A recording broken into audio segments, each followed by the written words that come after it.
Hidup Paulus itu setia, stabil, bagaimanapun keadaannya. Dalam Kisah 20 ayat 18-19 ayat ini berkata, sesudah mereka datang, berkatalah Paulus pada mereka, kamu tahu bagaimana aku hidup di antara kamu sejak hari pertama aku tiba di Asia ini. Terjemahan aslinya mengatakan, bagaimana aku hidup di antara kamu sejak hari pertama dan sepanjang waktu aku tiba di Asia ini. Dan sepanjang waktu dia setia. Dengan segala rendah hati aku melayani Tuhan. Dalam pelayanan itu aku banyak mencucurkan air mata. Banyak mengalami pencobaan dari pihak orang Yahudi yang mau membunuh aku. Beginilah dia hamba Tuhan. Menghadapi resiko maut, saudaraku. Begitupun tetap setia. Saudara yang tidak menghadapi resiko maut, pakailah kesempatan itu untuk berbuah banyak-banyak bagi Tuhan secara nyata. Jangan jatuh bangun. Paulus tidak ada jatuh bangun.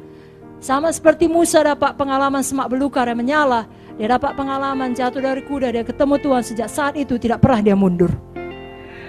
Amin saudara. Amin saudara.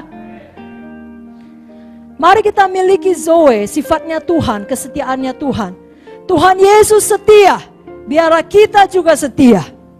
Tuhan Yesus setia artinya dia dapat diandalkan. Pada masa kesesakan kita berseru kepada Tuhan, Tuhan menjawab. Tuhan gak bilang sebentar ya, aku hitung dulu, hari ini kau udah berdoa atau belum?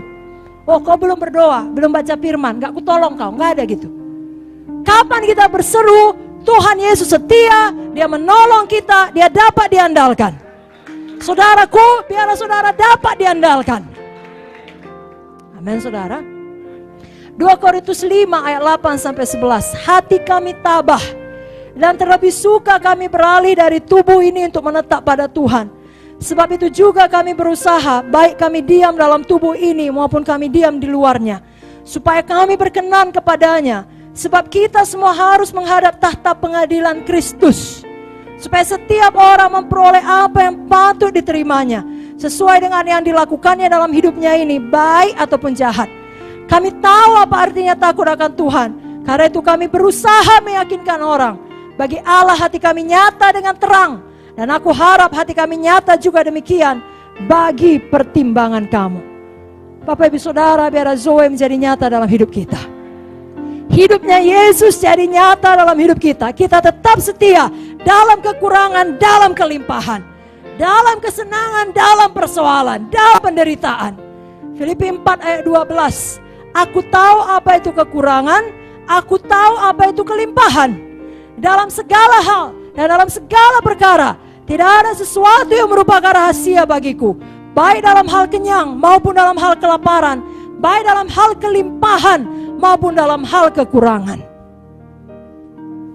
Dalam penderitaan, dalam stres pun, biar itu jadikan kesempatan untuk mengeluarkan Zoe tadi. Zoe tadi justru menjadi semakin nyata. Karakter apa yang kita nyatakan kalau stres melanda kita? Kalau persoalan datang, kalau penyakit datang. Dalam Lukas 22 ayat 42, ini doa Tuhan Yesus. Ini ayat yang terakhir. Lukas 22 ayat 42, saya bacakan kepada saudara. Saudara semua tahu isinya. Bukan kehendakku Bapa, tapi kehendakmu jadilah. Itu doa Tuhan Yesus. Hematidrosis itu istilah kedokteran. Hematidrosis istilah kedokteran yang menggambarkan seseorang yang berkeringat darah.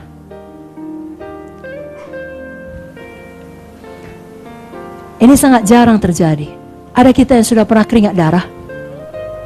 Belum, saya harap tidak pernah. Tapi itu pernah terjadi dan dituliskan dalam Alkitab. Dialami oleh Tuhan Yesus sendiri. Dan ilmu kedokteran menerangkan itu akan terjadi kalau seseorang di bawah tekanan fisik yang sangat besar atau tekanan emosi, stres yang sangat besar. Seperti yang dialami Tuhan Yesus di Taman Getsemani. Tapi satu hal yang pasti, stres dapat menyatakan karakter kita yang sebenarnya. Nah, kalau kita perhatikan, karakter apa yang dinyatakan Tuhan Yesus di tengah stresnya yang sangat besar? Pada waktu dia harus menghadapi kematian. Nah, sebenarnya bukan itu kali. Pada waktu dia harus memikul semua dosa umat manusia. Karakter apa yang keluar? Apakah Tuhan Yesus berteriak dalam keputusasaan? Apakah Tuhan Yesus mempertimbangkan untuk memberontak kepada Bapa?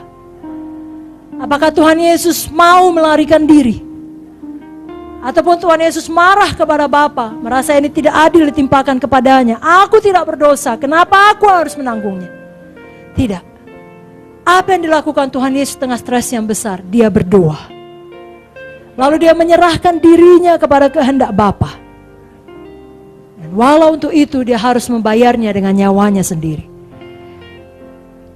Dari jawaban Yesus dan dari tindakannya setelah itu, kita tahu ada banyak dimensi karakter Yesus yang dinyatakan. Kasihnya dinyatakan, kesetiaannya dinyatakan, penguasaan dirinya dinyatakan. Dan itu semua adalah buah roh. Seperti yang dituliskan oleh Paulus dalam buku Galatia 5. Bapak Ibu Saudara, kita tutup malam ini dengan satu kerinduan supaya kita juga demikian. Pada waktu stres datang, pada waktu persoalan datang, karakter kita yang sebenarnya dinyatakan. Biarlah yang keluar Zoe, kasihnya Tuhan, kepatuhannya Tuhan, penguasaan dirinya Tuhan.